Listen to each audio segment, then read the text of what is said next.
Bienvenidos a Movimiento TV. En esta ocasión tenemos una celebridad, un deportista, alguien que inspira a la juventud, tiene infinitos títulos y tenemos a Chepe Mariscal con nosotros el día de hoy. Welcome to Movimiento TV. What's up, man? How you doing? You know what? I am very great. You are talking to us on camera because we're all about inspiring community, inspiring youth. And Chepe Mariscal, since 6 years of age, you started the boxing world? Yeah, I did. I grew up in Censura, Illinois, and my parents wanted me to just learn how to teach me, well, put me in mixed martial arts to learn how to defend myself. But like 3 years later, at the age of 9, I grew a passion, and suddenly I wanted to be a professional MMA fighter, and that's what I chased since then. What was it for? Did you have a lot of bullies, or why did you have to defend yourself at 6 years of age? Just in case of anything that went down, you know, in the streets or anything like that, you know, and to keep us active and busy. You know, I know they didn't have a lot of time for us, so after school we would go to the gym and stay busy until they came out of work, and then we would meet up. Oh, that's what it was. Que pierdan la energía, have them to lose the energy out there. Go boxing, go swimming, go to the YMCA, go to the Boys and Girls Club. Yep. What makes a good fighter for you? It takes some dedication, you know. You have to have some passion, love for the sport, you know, not just for the money, the fame. It's more of inner love, you know, for the sport. You know, I treat mixed martial arts like it's a human chess game. You know, one wrong move, you can lose a fight, or the right moves will give you the victory. We're going to talk a little bit about your titles in a little bit, but right now I want to talk about something you just mentioned about money, the business side of it. A lot of people think that it's only what you see on the ring, what you see on TV, what you see on social media, but there's people behind you as well, people behind every boxer in the world, right? How do people make money? It's all about investing yourself, you know, getting the money that you get from those fights and investing in different companies, you know, smaller companies, helping others, you know, donating, you know, trying to, I think, to make money, you have to recycle money, you know, you have to kind of spend it but maintain it and try to keep yourself, you know, not living paycheck to paycheck, but living, you know, good enough where you can give to the community, give to yourself and your family. And get some fame while at it too, right? Well, the fame will come along the way, you know. The people would talk about you, you know, say like, hey, this guy helped me out. You know, I'm all about the youth, you know, the kids growing up. I didn't have a lot of support growing up, but I found it along the way by meeting people, trying to do business, network in different gyms. I didn't stay only in Chicago. I traveled a lot for business opportunities, networking, and trying to find, you know, the right rhythm for the sport. You know, your parents are from Mexico, from San Juan de los Lagos and Guadalajara. Why not soccer? Why not something like... Well, come on. My dad definitely wanted me to be a pro soccer player. You know, he was all an America fan. You know, he's like, you know, we're going to do this. So at the same time I was doing mixed martial arts, I was in soccer. So I was training during the week, but in the weekends I had soccer games. So my parents kept me busy literally during the week and the weekends. So I was still winning trophies in soccer and MMA, but, you know, keeping my dad satisfied doing soccer, because he definitely didn't want me to do MMA. I don't think any parent wants their kids to be in a contact sport like this, you know? MMA, well, the thing is like, back in the day was it's grown, you know, and now it's more technical. It's not a banger fight. You know, you could see in the UFC, guys are more technical. They're not, you know, going out there swinging, you know, it's all strategy. So I feel like the sport is starting to evolve more, and, you know, for them, it's like back in the day when it was pride, you know, like soccer kicks on the ground and stuff like that. So I don't know if they've seen the evolution, you know, of it, but now it's changed. Everything's more safer. You know, they have commissions. You know, you have to get licensed. We have to go get physicals. We have to get a lot of things done before we fight.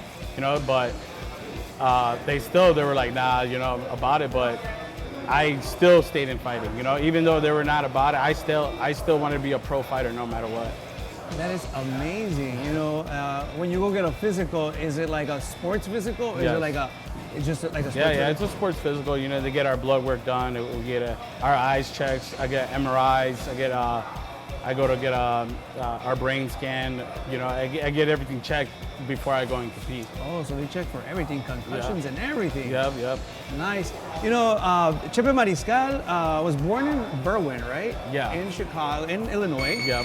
And you have to live in Denver because it benefits you and your sports and your business, right? You were telling me off camera? Yes, because, well, for me, just the atmosphere is like, they understand me a little better, especially my style.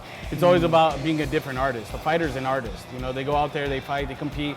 That's art right there. People are taking pictures. There's people who even draw other fighters competing. You know, like when Muhammad Ali was growing up in the boxing sport, people were drawing pictures, doing whatever they can to show the art, not just the photo of it, but the artwork of the fighting world, you know, and that's how I look at it. You know, mixed martial arts, it's not just about hands, it's about elbows, knees.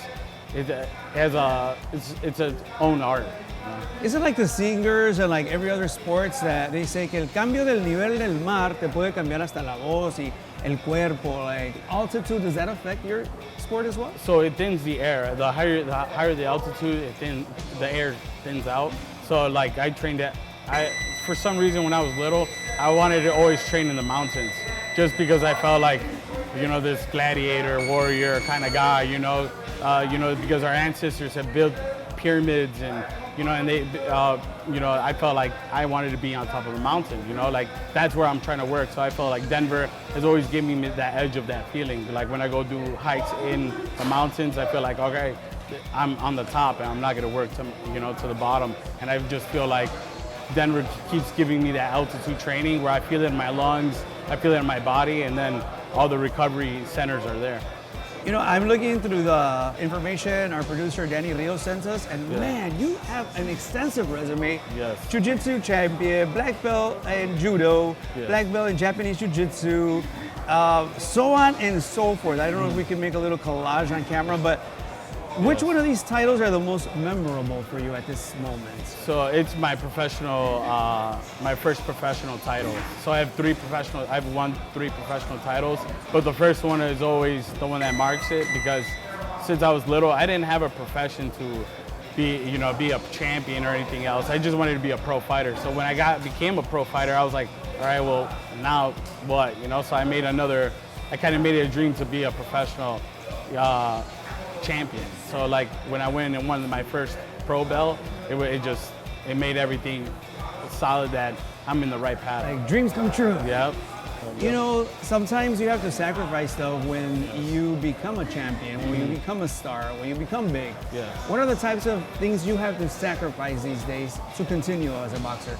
So family time, you know, I picked up and left. I went to Denver, and my family's all here in Cicero, Illinois. And I have a son. I have an 80-year-old son who's in New Jersey. So I sacrificed my time with my son, with my parents, my family. You know, I could have picked up any regular job here and said, all right, well, I got my family, but I felt like I would never accomplish my dreams.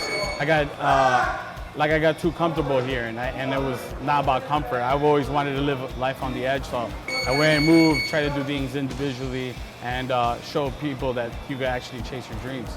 It takes some sacrifice. Would you encourage your son to follow your steps? No. Why? This is only for me, you know.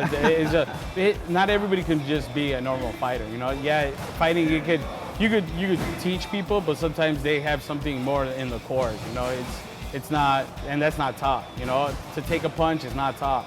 So if you could take a punch and keep moving forward, maybe this is your sport.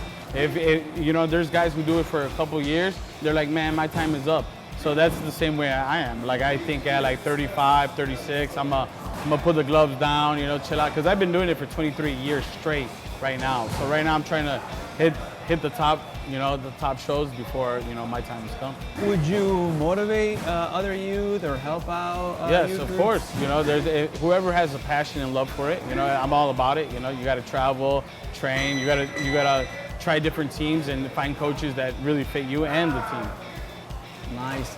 So you're sharing a few pictures with us here. Yeah. Tell us a little bit about some pictures about some people you have met and some of the events you have participated in. So I've trained with a lot of UFC fighters, top contender UFC fighters. I trained with Corey Sandhagen, Austin Hubbard, Lavelle Simpson, Josh Wick.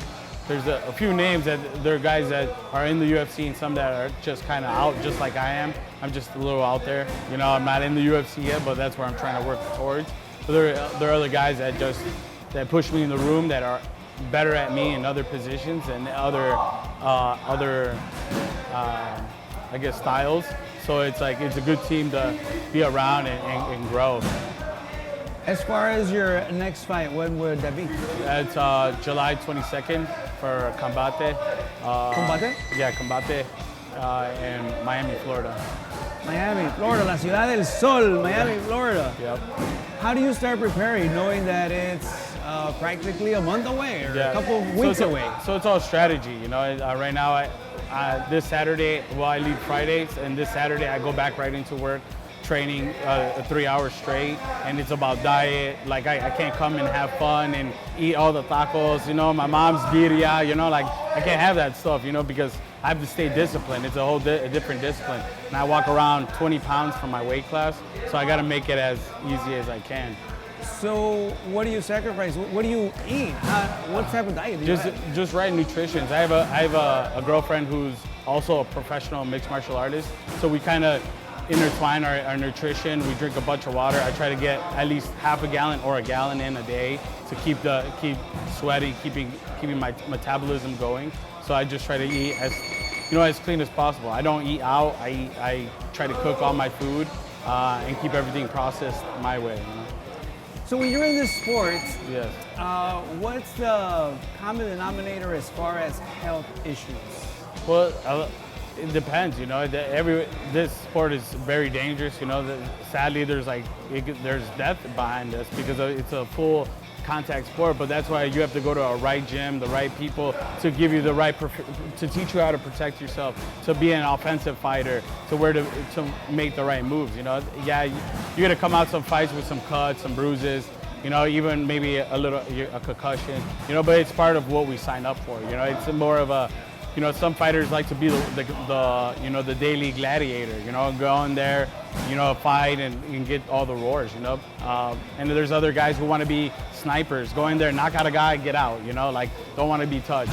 You know, so it's different strategies. I always take it like there's different animals. You're fighting different animals. So like my next opponent, I know he's good on the ground, so I'm gonna study, watch film on him many times and see where he messes up and where I could capitalize and get him. So it's all strategy. You learn by other people's errors as well, right? Yeah. Chepe Mariscal, so you said you want to leave it and hang up the gloves by mid-30s. What do you still need to accomplish then? I feel, to be in the UFC. I really want to be in the UFC. I feel like that's like the NFL of the MMA world, and I just want to leave my legacy somewhere, you know, break some records in there, show people where I'm from, my little town, the Cicero. You know, you can make it, you know, that's why I've always improved. I try to show everybody, like even from a little Mexican kid, you know, from a little town, Cicero, can still make it, you know, in the bigger shows. I obviously need something to give me that extra push, but I feel like, you know, I'm already ready for that show. I beat guys that are in the show, you know, I've lost dudes who are in the show. You know, so it's like, might as well, why not be in it, you know? Did you ever have somebody like an instructor or a teacher telling you like, you're not gonna make it, don't waste your time? Did you ever have anything like that? Because you started at 6 years old. Yeah, well, yeah, you run into coaches that you ended up, you know, sometimes you don't like their style, so you go to a different coach, you know, to help you perfect that style. Maybe your jab's a little too low or it's too high, so you find a coach who just puts it right in mid-range for you. And sometimes other coaches get, you know, booty hurt about it, you know, and they're like, why are you going with that guy instead of like trying to train with me? There's a lot of feelings in this game, you know. It's just it's about finding the right people that's gonna help you balance your fight style, help you become that artist for yourself. Chepe Mariscal, well, thank you so much for making some time for us here at Movimiento TV. Keep us posted on your next fight. We're gonna root for you 100% and keep the success coming. Thanks, man. Appreciate it.